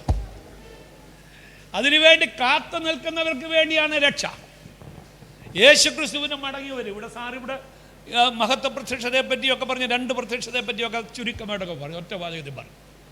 യേശുക്രിസ്തുവിൻ്റെ മടങ്ങി വരവ്, the evergreen hope of the church, സഭയെ എക്കാലത്തും പച്ചപിടിപ്പിക്കുന്നതായ വലിയ പ്രത്യാശയാണ് യേശുക്രിസ്തുവിൻ്റെ മടങ്ങി വരവ്. ഹല്ലേലൂയ. യേശുക്രിസ്തുവിൻ്റെ ഒന്നാം വരവെന്ന് പറഞ്ഞാൽ കന്യകാജനം. ആ കന്യകാജനനത്തെ പറ്റി ഒരു മാലാഖ അത് സംഭവിക്കുന്നതിന് 750 വർഷങ്ങൾക്ക് മുന്നേ വിളിച്ചു പറഞ്ഞു, കന്യക ഗർഭിണിയായ ഒരു മകനെ പ്രസവിക്കുക, അവന് ഇമ്മാനുവേൽ എന്ന് പേരിടണം. എന്നാൽ യേശുക്രിസ്തു ഈ ഭൂമിയിൽ വന്ന് മരിച്ച് ഉയർത്തെഴുന്നേറ്റ് സ്വർഗാരോഹണം ചെയ്തുകൊണ്ടിരിക്കുമ്പോൾ അത് നോക്കിക്കൊണ്ടിരിക്കുന്ന ശിഷ്യന്മാരോട് 2 മാലാഖമാർ താണിറങ്ങി വന്നിങ്ങനെ വിളിച്ചു പറഞ്ഞു. അപ്പോസ്തലരുടെ പുസ്തകം 1-ാം അധ്യായത്തിന് 11-ാമത്തെ വാക്യം, ഗലീലാ പുരുഷന്മാരെ, നിങ്ങൾ ആകാശത്തിലേക്ക് നോക്കി നിൽക്കുന്നുണ്ട്. നിങ്ങളെ വിട്ട് സ്വർഗാരോഹണം ചെയ്ത ഈ യേശു അവൻ പോയതുപോലെ മടങ്ങി വരും. നിങ്ങൾ എൻ്റെ കൂടെ വാങ്ങ്. എൻ്റെ കർത്താവ് മടങ്ങി വരും. അതാണ് നമ്മുടെ ഏറ്റവും വലിയ പ്രത്യാശ. ലേഖനങ്ങളിൽ ആവർത്തിച്ച് കർത്താവിന് മടങ്ങി വരുവിനെ പറ്റി പറയണുണ്ട്. അപ്പോസ്തലനായ പൗലോസ് തെസ്സലോനിക്കർക്ക് എഴുതിയ 1-ാം ലേഖനം മുഴുവനും ക്രിസ്തുവിൻ്റെ മടങ്ങി വരുവാണ്. നിങ്ങൾ വീട്ടിൽ നിന്ന് വായിക്കണം. ആ 1-ാം ലേഖനത്തിൻ്റെ 4-ാം അധ്യായം 16, 17, 18 വാക്യം എന്നോട് അറിയാവുന്ന ഒരു ഉച്ചത്തിൽ നിന്ന് പറഞ്ഞ്, കർത്താവ് ഗംഭീരനാദത്തോടും പ്രധാന ദൂതന്റെ ശബ്ദത്തോടും ദൈവത്തിന്റെ കാഹളത്തോടും കൂടെ സ്വർഗ്ഗത്തിൽ നിന്ന് ഇറങ്ങി വരും. പിന്നെ ക്രിസ്തുവിൽ മരിച്ചവർ മുമ്പേ ഉയർത്തെഴുന്നേൽക്കുകയും ജീവനോട് ശേഷിക്കുന്ന നാം ഓരോരുത്തരും ഇവരോടൊരുമിച്ച് കർത്താവിന്റെ മേഘങ്ങളിൽ എടുക്കപ്പെടും. ഹല്ലേലൂയ. അതാണ് എൻ്റെ പൂർണ്ണ രക്ഷ എന്ന് പറയുന്നത്. കർത്താവ് മടങ്ങി വരും. കർത്താവ് എന്ന് മടങ്ങി വരും? എന്ന് മടങ്ങി വരും? വായിച്ചേ മത്തായിയുടെ സുവിശേഷം 24-ാം അധ്യായത്തിന് 36-ാമത്തെ വാക്യം. മത്തായി 24:30. ആ നാളും നാഴികയും സംബന്ധിച്ചോ എൻ്റെ പിതാവ് മാത്രമല്ലാതെ ആരും സ്വർഗത്തിലെ ദൂതന്മാരും പുത്രനും കൂടെ അറിയുന്നില്ല. അപ്പൊ എന്ന് മടങ്ങി വരും? അങ്ങനെ ഒരു ഡേറ്റ് ഇല്ല. ഡേറ്റ് പറയാൻ ആരെയും അധികാരപ്പെടുത്തിയിട്ടില്ല. ഇവിടെ ചുമ്മാ ഓരോ പുള്ളികൾ കണ്ണടച്ച് വിളിച്ചു പറയും ഇന്ന മാസം ഇത്ര ആദ്യം വരും, വിറ്റുവോ പിറക്കിക്കോ കൊണ്ടുപോവാം. പക്ഷേ അതൊക്കെ മുമ്പ് അച്ഛൻ പറഞ്ഞത് വെറും കൾട്ട്. എല്ലാ കൂട്ടായ്മയിലും നമ്മൾ പോകരുത്. നിങ്ങൾ ഓർക്കണം, സാത്താൻ ഇപ്പോൾ എടുത്തിരിക്കുന്ന ഉപയോഗമാണ് പ്രൈസ് ആൻഡ് വർഷിപ്പ്. മനസ്സിലായോ? Praise and worship. മർത്തോമ കാലം ചെയ്ത ജോസഫ് മർത്തോമ തിരുമേനി അതിനെ ശാസിക്കുമായിരുന്നു. കാര്യം നമ്മളിനി അത് പറയണ്ടോ? അതുപോലെ കാര്യം നമ്മളിത് പറയുമ്പോൾ നമ്മുടെ കുഞ്ഞുങ്ങൾ വെളിരാജ്യങ്ങളിൽ ഓസ്ട്രേലിയയിൽ താമസിക്കുന്ന കുഞ്ഞുങ്ങളെ ഈ സാത്താന്യ വർഷിപ്പ് നടത്തുന്നതായിരിക്കുന്നതായ അവിടുത്തെ കുട്ടികൾ ആകർഷിക്കുന്ന അങ്ങനെ എടി ഞങ്ങളുടെ ആരാധനാലയത്തിൽ പ്രൈസ് ആൻഡ് വർഷിപ്പ് നടക്കുന്നുണ്ട്, നീ വരുമെന്ന് ചോദിക്കും. അപ്പോൾ ഇവള് മമ്മിയെ വിളിച്ച് ചോദിക്കും, മമ്മി ഇതിനടുത്തൊരു പ്രൈസ് ആൻഡ് വർഷിപ്പ് നടത്തുന്നുണ്ട്, പൊക്കോട്ടെ വന്നു. അപ്പം മമ്മി പറയുന്ന പ്രൈസ് ആൻഡ് വർഷിപ്പില്ലേ നല്ലതല്ലേ, പൊക്കോളാൻ പറയും. പക്ഷേ ചെതിയാടുന്ന ഇവിടെ. അതുകൊണ്ട് എല്ലാ പ്രൈസ് ആൻഡ് വർഷിപ്പും ദൈവികമാണെന്ന് നമ്മൾ ചിന്തിക്കരുത്. പ്രത്യേകിച്ച് നിങ്ങളുടെ കുഞ്ഞുങ്ങളെ അത് പറഞ്ഞു വിടണം. അതൊക്കെ എങ്ങനെ തെളിയിക്കാമെന്നുള്ളതൊക്കെ എനിക്ക് പറയാൻ അറിയാം, പക്ഷേ ഞാനത് ആ ഭാഗത്തെ കടക്കുന്നില്ല. അതുകൊണ്ട് യേശുക്രിസ്തുവിൻ്റെ മടങ്ങി വരവ്, ആ മടങ്ങി വരവിനെ പറ്റിയുള്ളായിരിക്കുന്ന വലിയ പ്രത്യാശ അത് നമ്മുടെ ജീവിതത്തിലുണ്ട്. കർത്താവ് താൻ ഗംഭീരനാദത്തോടും പ്രധാനദൂതി ശബ്ദത്തോടും ദൈവത്തിൻ്റെ കാലത്തോടും സ്വർഗത്തിൽ നിന്ന് ഇറങ്ങി വരും. അപ്പോൾ ഈ സ്വർഗത്തിലാണോ നടക്കുന്നത്? ആണോ? ആണോ മോളെ? നീ ഉറക്കം പോകാന്ന്. സ്വർഗത്തിൽ നിന്ന് ഇറങ്ങി വരുമ്പം എന്ന് പറയുമ്പോൾ സ്വർഗത്തിലാണോ? അല്ല, ഭൂമിയിലുമല്ല, സ്വർഗത്തിൽ നിന്ന് താഴെയാണ്. പിന്നെ ക്രിസ്തുവിൽ മരിച്ചവർ മുമ്പേ ഉയർത്തെഴുന്നേൽക്കും. പിന്നെ ജീവനോട് ശേഷിക്കുന്ന നാം ഓരോരുത്തരും രൂപാന്തരപ്പെട്ട് ഇവരോടൊരുമിച്ച്, ആരോടൊരുമിച്ച്? ഉയർത്തെഴുന്നേറ്റ ഇവരോടൊരുമിച്ച് ആകാശമേഘങ്ങൾ. അപ്പൊ ഇത് ഭൂമിയിലാണോ നടക്കുന്നത്? ആകാശത്തിൽ. ആകാശം. എന്നോട് ഒരു വലിയ ബുദ്ധി യോജിച്ചു. മധ്യാകാശം എന്ന് പറയുന്നത് വേദോസ്തവത്തിൽ വാക്യമുണ്ടോ? ഞാൻ പറഞ്ഞ ആരും വേദോസ്തവത്തിൽ വാക്കില്ല. പിന്നെ നിങ്ങൾ ഇത് സ്കെയിൽ വെച്ച് അളന്നാന്നോ? ഞാൻ പറഞ്ഞ ആരും അളന്നിട്ടില്ല. പിന്നെ എന്താ മധ്യാകാശം എന്ന് പറയുന്നത്? അപ്പം ഞാൻ ആത്തോട് ചോദിച്ചാൽ തൃത്വം എന്ന് പറയുന്ന വാക്ക് വേദോസ്തവത്തിലുണ്ടോ? ഉണ്ടോ? ഇല്ല. നമ്മൾ തൃത്വം പറയുന്നില്ലയോ, വിശ്വസിക്കുന്നില്ലയോ? അപ്പം ഞാൻ ഈ വാക്യം പറഞ്ഞു, കർത്താവ് താൻ ഗംഭീരനാദത്തോടും പ്രധാന ശബ്ദത്തോടും ദൈവത്തിൻ്റെ കാവളത്തോടും സ്വർഗത്തിൽ നിന്ന് ഇറങ്ങി വരും. പിന്നെ ക്രിസ്തുവിൽ മരിച്ചവർ മുമ്പേ ഉയർത്തെഴുന്നേൽക്കും. ഇവിടെ ഇങ്ങനെ ഉയർത്തെഴുന്നേറ്റിരിക്കുക. പിന്നെ ജീവനോടിരിക്കുന്ന നാം ഓരോരുത്തരും ഇവരോടൊരുമിച്ച് രൂപാന്തരപ്പെട്ട് കർത്താവിന് വരുമ്പോൾ മേഘങ്ങൾ എടുക്കപ്പെടും. കർത്താവ് ഇങ്ങോട്ട് വരും, നാം അങ്ങോട്ട്. അത് ഈ തലമുറയിൽ നടക്കുമെന്ന് ഞാൻ വിശ്വസിക്കും. എന്ന് നടക്കുമെന്ന് നമുക്കൊരു ഡേറ്റ് പറയാൻ സാധ്യമല്ല. യേശുക്രിസ്തുവിൻ്റെ മടങ്ങിവരവിനെ പറ്റി പഴയ പുതിയ നിയമങ്ങളിൽ 168 അടയാള വാക്യങ്ങളുണ്ട്. ശ്രദ്ധിക്കണം, കർത്താവിൻ്റെ മടങ്ങിവരവിനെ പറ്റി 668 വാക്യങ്ങളുണ്ട്. അത് 168 അടയാള വാക്യങ്ങളുണ്ട്. അടയാളവാക്യം. അടയാളം എന്ന് പറഞ്ഞാൽ എന്തുവാ? സയൻസ്. നമ്മൾ തിരുവല്ലായിക്ക് പോകുമ്പോൾ, തിരുവല്ല ജംഗ്ഷൻ ചെല്ലുമ്പോൾ അവിടെ ഒരു ചുവന്ന ലൈറ്റ് റോഡിന് മേളിൽ കത്തിയിരിക്കും. കണ്ടിട്ടുണ്ടോ? അതൊരടയാളം. എന്തോ അടയാളം? എന്തോ അടയാളം? ഇവിടെ ചുമന്ന ലൈറ്റ് എന്തോ അടയാളം? സ്റ്റോപ്പ്. കുറച്ച് കഴിയുമ്പോൾ എന്താ കത്തും? ഗ്രീൻ അല്ല, ഒരു യെല്ലോ ലൈറ്റ്. അതെന്തോ അടയാളം? പോകാനല്ല, പോയാൽ അപകടമാണ്. പോകാനായിട്ട് ഒരുങ്ങണം എന്ന് പറഞ്ഞാൽ ഹാൻഡ് ബ്രേക്കൊക്കെ ഒന്ന് റിലീസ് ചെയ്ത് ഗിയറൊന്നൊക്കെ ഷിഫ്റ്റ് ചെയ്യണം. 2 സെക്കൻഡ് കഴിയുമ്പോൾ എന്തോ വരും?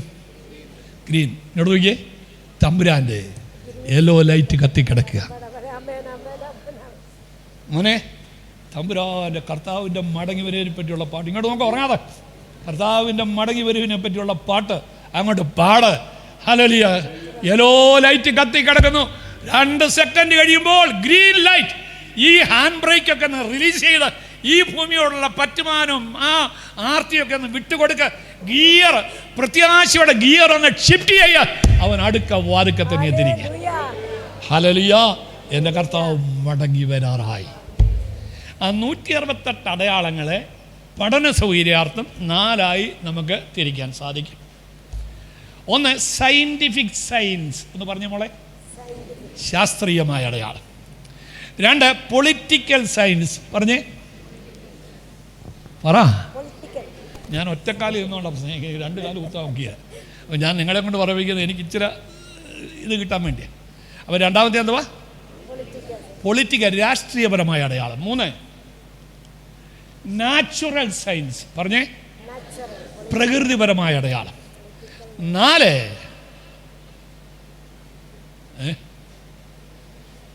വിട്ടുപോയി, ഇതിനിടയ്ക്ക് വർത്തമാനം പറയാൻ പോയപ്പോൾ വിട്ടുപോയി. അപ്പോൾ സയൻറ്റിഫിക്, പൊളിറ്റിക്കൽ, നാച്ചുറൽ ഒരെണ്ണം കൊണ്ടുണ്ട്. ഈ 4 അടയാളവും നിറവേറി കഴിഞ്ഞിരിക്കുക. ഒന്ന് സയൻറ്റിഫിക് സയൻസ്. ദാനിയേൽ പ്രവാചക പുസ്തകം 12-ാം അധ്യായത്തിൽ പറയുന്നു, അന്ത്യകാലത്ത് വിജ്ഞാനം വർദ്ധിക്കും. എവിടേക്കും നോളജ് എക്സ്പ്ലോഷൻ നടക്കും. ഇതുപോലെ വിജ്ഞാനം വർദ്ധിച്ച ഒരു കാലഘട്ടം ഉണ്ടായിട്ടുണ്ടോ? ഉണ്ടോ? ജോണിക്കുട്ടി അല്ലേ? അതോ മറ്റേ പേര് മാത്തുക്കുട്ടി ഒരു 30 വർഷം മുമ്പ് മാത്തുക്കുട്ടി ബഹറിൽ പോകുമ്പോൾ അന്ന് വീട്ടിലുള്ളവർക്ക് മാത്തുക്കുട്ടിയോട് സംസാരിക്കണേ, നേരിട്ട് സംസാരിക്കണേ, എന്തോ ചെയ്യണമായിരുന്നു?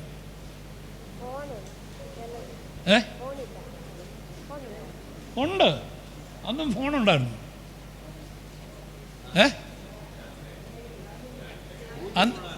നമ്മുടെ വീടുകളിൽ അന്ന് ഫോണില്ല.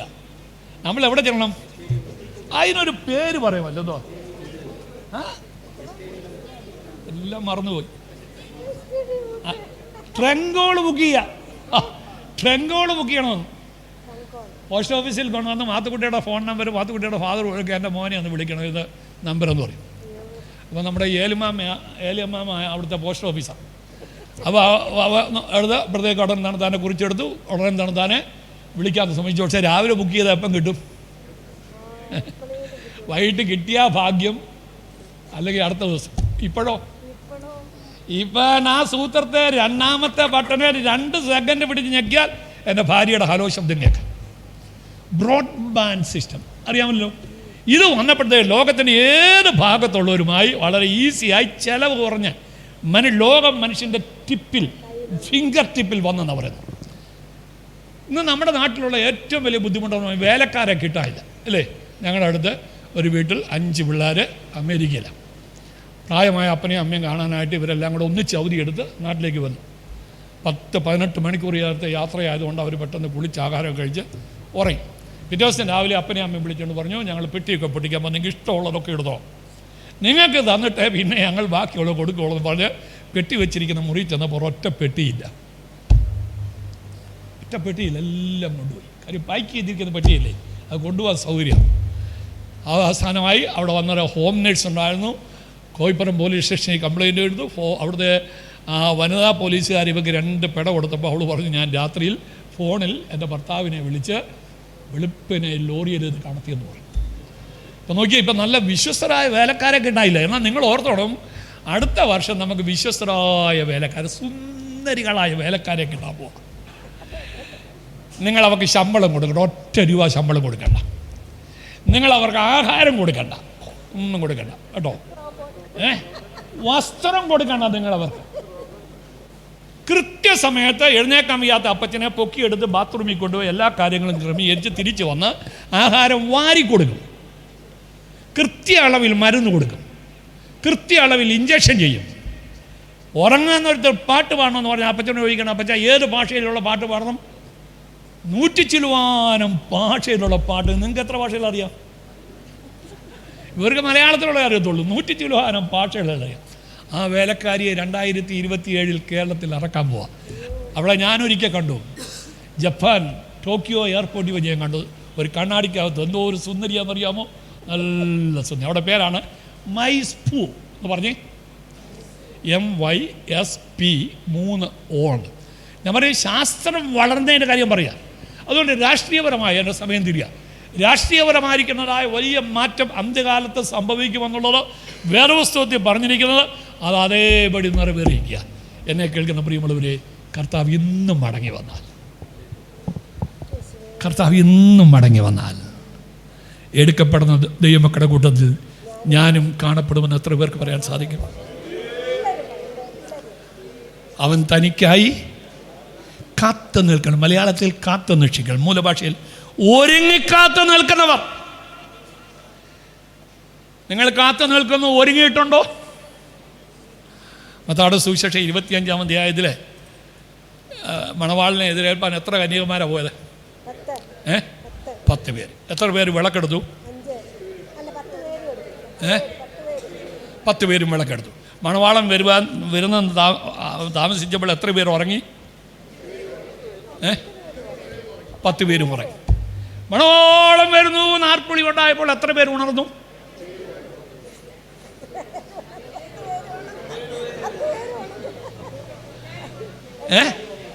എല്ലാവരും ഉണർന്നു. എത്ര പേര് വിളക്ക് കത്തിച്ചു? പിന്നെ 5 എന്ന് പറയാം. 10 പേരും വിളക്ക് കത്തിച്ചു. പക്ഷെ എന്താ പറ്റി? 5 പേര് ഒരുങ്ങി, പക്ഷേ കാത്തിരുന്നു, പക്ഷേ എണ്ണയില്ല, ഒരുക്കമില്ലായിരുന്നു. ഞാൻ ചോദിക്കട്ടെ മോനെ, ഞാൻ ഒന്നുകൂടെ, നിങ്ങൾ നല്ല പാട്ടുപാടി ഈ ഹല്ലേലൂയ ഈ ഗ്രൂപ്പിൽ വന്ന ഒരെണ്ണം നരകത്തിൽ കാണരുത്. ഒരെണ്ണം നരകത്തിൽ. നമ്മുടെ ഈ രാജു, ഈ മസ്കറ്റിലുണ്ടായിരുന്ന രാജു തുരുത്തിക്കാട്ട്, അവരുടെ അവിടെ ഒരാൾ കർത്താവിൻ്റെ മടങ്ങിവിനെ പറ്റി ക്ലാസ് എടുത്തു. നല്ല ക്ലാസ്സായിരുന്നു. അപ്പോൾ ഹിന്ദുക്കൾ ഒരുപാട് പേര് വന്നിട്ടുണ്ടായിരുന്നു. ക്ലാസ്സെല്ലാം കഴിഞ്ഞപ്പോൾ അവിടുത്തെ ഹിന്ദുക്കൾ പറഞ്ഞു, കർത്താവ് മടങ്ങി വരുമ്പോൾ നിങ്ങൾ ആരെങ്കിലും ഇവിടെ ഉണ്ടെങ്കിൽ അടിച്ച് മുട്ടുകാരി ഞങ്ങൾ അടിച്ചു ഓടിക്കുന്നു. അതുകൊണ്ട് ഈ ഹല്ലേലൂയായി വന്ന ആൾക്കാർ കാഹളം ധ്വനിച്ച് കഴിഞ്ഞ് ഇവിടെ കാണരുത്. നാട്ടുകാർ കാലൊടിച്ചിടും. ഒരുങ്ങിയിട്ടുണ്ടോ മോനെ? ഒരുങ്ങിയിട്ടുണ്ടോ? ഇന്നൊരുങ്ങണം. ആ കുഞ്ഞിനെ കൈ വെച്ചുകൊണ്ട് കർത്താവിന് സമർപ്പിച്ച് ഒരുങ്ങണം. കർത്താവ് നിൻ്റെ മടങ്ങി വരവിൽ ഒരുങ്ങി കാത്തിരിക്കുവാൻ ഇന്നത്തെ ദൂതിന് മുമ്പിൽ ഞാൻ സമർപ്പിക്കുന്നു. യഹോവാ ഇരേ. ഹല്ലേലൂയ. ആ പ്രത്യാശയോടുകൂടി നമുക്ക് എഴുന്നേറ്റ് ചെയ്യാം, പ്രാർത്ഥിക്കാം. ഹല്ലേലൂയ. ഏറെ നാളായി കാൺമാനാശിയായി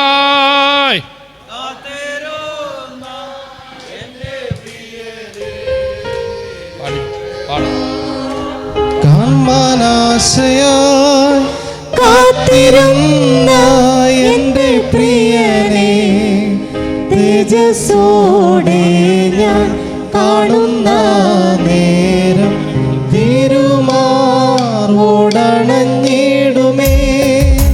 തേജസ്സോടെ ഞാൻ കാണുന്ന നേരം തിരുമാർവോടണഞ്ഞിടുമേ. ദൂതസംഗമാകവേ എന്നെ എതിരേൽക്കുവാൻ സദാ സന്നദ്ധരായി നീളുന്നേ. ശുഭ്രവസ്ത്രധാരിയ എന്റെ പ്രിയന്റെ മുൻപിൽ ഹല്ലേലൂയ പാടിടും ഞാൻ. ശുഭ്രവസ്ത്രധാരിയ എന്റെ പ്രിയന്റെ മുൻപിൽ ഹല്ലേലൂയ പാടിടും ഞാൻ. കൈകളാൽ തീർക്കപ്പെടാത്തതാ നഗരമതിൽ. കൈകളാൽ തീർക്കപ്പെടാത്തതാ നഗരമതിൽ. സദാകാലം ഞാൻ മണവാട്ടിയ താരനോടു കൂടെ വാഴുമേ. സദാകാലം ഞാൻ മണവാട്ടിയ താരനോടു കൂടെ വാഴുമേ. ദൂതസംഗമാകവേ എന്നെ എതിരേൽക്കുവാൻ സദാ സന്നദ്ധരായി നീടുന്നേ. ശുഭ്രവസ്ത്രധാരിയായി എന്റെ പ്രിയന്റെ മുൻപിൽ ഹല്ലേലൂയ പാടിടും ഞാൻ. ശുഭ്രവസ്ത്രധാരിയായി എന്റെ പ്രിയന്റെ മുൻപിൽ ഹല്ലേലൂയ പാടിടും ഞാൻ. പ്രാർത്ഥിക്കാം. അഖിലാണ്ടത്തിൻ്റെ ഉടയവനും സൃഷ്ടാവുമായ ഞങ്ങളുടെ ദൈവമേ, സ്വർഗസ്ഥ പിതാവേ, ഈ വെള്ളിയാഴ്ച കർത്താവേ, നീ ഞങ്ങളോട് കൃത്യമായി നിന്റെ മടങ്ങി വരവിനെക്കുറിച്ച്, രണ്ടാമത്തെ മടങ്ങി വരവിനെക്കുറിച്ച് ഞങ്ങളോട് കൃത്യമായി സംസാരിച്ച കൃപയ്ക്കായി നന്ദിയോടെ സ്തോത്രം ചെയ്യുന്നു. കർത്താവേ, നീ ഞങ്ങളെ ഈ ലോകത്തിൽ സൃഷ്ടിച്ചാക്കിയത് കർത്താവെ പാപമില്ലാതെ വിശുദ്ധിയോട് ജീവിക്കുവാൻ വേണ്ടിയാകുന്നുവല്ലോ. കർത്താവെ, ഈ പകൽക്കാലം ഞങ്ങളെ കേൾപ്പിച്ച വചനത്തിനായി നന്ദിയോടെ സ്തോത്രം. പാപികളായ ഞങ്ങളുടെ കർത്താവെ, പാപത്തിനു വേണ്ടി കാൽവരിയിൽ പ്രത്യക്ഷനായ കർത്താവ് ഇന്നും ജീവിക്കുന്ന ദൈവമാകുന്നു. ഹല്ലേലൂയ, സ്തോത്രം. കർത്താവെ, ഇന്ന് ഈ പകൽക്കാലം ഈ കർത്താവെ ഹല്ലേലൂയ, ഈ ദേവാലയം ഇവിടുത്തെ വന്ന് കർത്താവെ തിരുവചനം ശ്രവിച്ചതായ എല്ലാ മക്കളെയും ദൈവകരങ്ങളിലേക്ക് ഏൽപ്പിക്കുന്നു. രോഗങ്ങളുടെയും പ്രയാസങ്ങളുടെയും പ്രതിസന്ധികളുടെയും മധ്യത്തിൽ ആരെങ്കിലും കടന്നു വന്നിട്ടുണ്ടെങ്കിൽ കർത്താവേ, ഈ പകൽക്കാലം നിന്റെ മക്കൾക്ക് വിടുതൽ പ്രാപിച്ച് ഇവിടുന്ന് മടങ്ങിപ്പോവാൻ ഇടയാക്കുമാറാണമേ എന്ന് പ്രാർത്ഥിക്കുന്നു. ഞങ്ങൾ ആരാധിക്കുന്ന ദൈവം ജീവനുള്ള ദൈവമാകുന്നു. ഞങ്ങൾ ആരാധിക്കുന്ന ദൈവം ഞങ്ങളുടെ പ്രാർത്ഥനകൾക്ക് മറുപടി നൽകുവാൻ ശക്തനായ ദൈവമാകുന്നല്ലോ. നന്ദിയോടെ സ്തോത്രം. കർത്താവേ, ഞങ്ങൾ ഈ ലോകത്തിൽ ജീവിക്കുമ്പോൾ ഞങ്ങൾ എത്ര കാലം ജീവിച്ചു എന്നുള്ളതല്ല, എങ്ങനെ ജീവിക്കുന്നു എന്നുള്ളതാകുന്നല്ലോ. കർത്താവേ, ഞങ്ങളെക്കുറിച്ച് അങ്ങ് ആഗ്രഹിക്കുന്നത് കർത്താവെ, ജഡത്തിൻ്റെ എല്ലാ ചിന്തകളെയും വിട്ട് കർത്താവെ, വിശുദ്ധിയോടെ ആത്മാവിൻ്റെ വരങ്ങൾ പുറപ്പെടുവിക്കുന്നവരായി തീരുവാൻ നീ ഞങ്ങളെ അവിടെ ഇടയാക്കുമാറാണെന്ന് പ്രാർത്ഥിക്കുന്നു. കർത്താവെ, ഭാവിച്ചാനെ നിന്റെ കരങ്ങളിൽ ഏൽപ്പിക്കുന്നു. കർത്താവെ, നിന്റെ മകനെ ഈ സമയത്തും ശാരീരികമായ ക്ഷീണമുണ്ടെങ്കിൽ തന്നെയും നിന്റെ മകനെ പരിശുദ്ധാത്മാവിനെ ബലപ്പെടുത്തി കർത്താവെ, നീ ഞങ്ങൾക്ക് വേണ്ടുന്നതായി ദൂത് നിന്റെ മകനോട് ശ്രവിക്കുവാൻ ഇടയാക്കിയല്ലോ. നന്ദിയോടെ സ്തോത്രം. കർത്താവെ, ഞങ്ങൾ ഒരു ചെവി കൊണ്ട് കേട്ട് കർത്താവെ വിട്ടുകളയുന്നവരായി തീരാതെ ഞങ്ങളുടെ ജീവിതത്തിൽ കേട്ട വചനത്തിൻ്റെ അടിസ്ഥാനത്തിൽ ഞങ്ങളെ തന്നെ തിരുസനിൽ സമർപ്പിക്കുന്നവരായി തീരുവാൻ, അങ്ങയുടെ വരവിന് വേണ്ടി കാത്തിരിക്കുന്നവരായി ഒരുക്കമുള്ളവരായിരിക്കാൻ കർത്താവെ, നീ ഞങ്ങളെ അവിടെ നിന്ന് ഇടയാക്കുമാറാണെന്ന് പ്രാർത്ഥിക്കുന്നു.